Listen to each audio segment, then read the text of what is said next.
গফরগাঁও উপজেলার ৫ নং যশোরা ইউনিয়ন পরিষদের দৌলতপুর গ্রামে মানেখা বাজারে বিএনপি কর্মী মিলন মিয়া ও জুয়েল মিয়ার উপর হামলার ঘটনা ঘটেছে রোজ বুধবার বেলা ১১টার দিকে। তুর্জয় মিয়ার নেতৃত্বে মোহাম্মদ নয়ন মিয়া, মুক্তা মিয়া, রিপন মিয়া সহ কয়েকজন মিলন মিয়ার উপর অতর্কিত হামলা চালায়।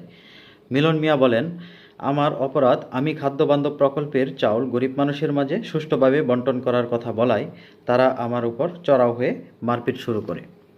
আমি বিএনপির একজন সাধারণ কর্মী, দলের দুঃসময়ে ৫৪টি দলীয় কর্মসূচিতে অংশগ্রহণ করি। আজ যারা আমাকে মেরেছে তারা বিগত সরকারের আমলে সুসম্পর্কে রেখে ব্যবসা বাণিজ্য করেছে, এখন তারা ডিলারশিপ নিয়েছে। তারা আমাকে এটাও বলে বিএনপির কোনো লোককে তারা চাউল দিবে না। আমার যোগ্যতা বলে আমি ডিলারশিপ পেয়েছি, এবি সিদ্দিকুর রহমানের ক্ষমতা বলে ডিলারশিপ পাইনি। হামলার পর এলাকাবাসী তাকে উদ্ধার করে এবং গফরগাঁও উপজেলা স্বাস্থ্য কমপ্লেক্সে ভর্তি করে।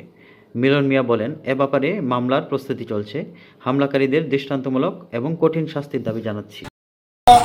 আমার ভাই ওই যে বুলবুল তারা যে এই যে সিদ্দিক মিয়ার দল করাতে তারা কইতাছে আমরা সিদ্দিক মিয়ার হেডামে ডিলারশিপ আনছি না, তখন লিস্টি অনুযায়ী আমরা মাল দিতাম না।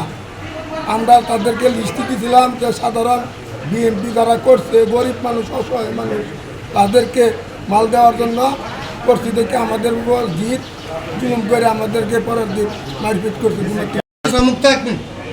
মুক্ত আমলি করতো, তার বোন জামাই রিপনের তারা নিয়ে লাঠি নিয়ে উপর চপুরে আঘাত করছে রাজার মিলনে। এর আমি তীব্র প্রতিবাদ জানাই এবং সুষ্ঠু বিচার চাই। চাইল পেয়েছি না, আমার ছোটো ভাই এই চাইলে আমরা কেরাম শক্তি নাই খেয়া, আমরা বিদল লাগিব আমার ইয়া নাই খেয়া।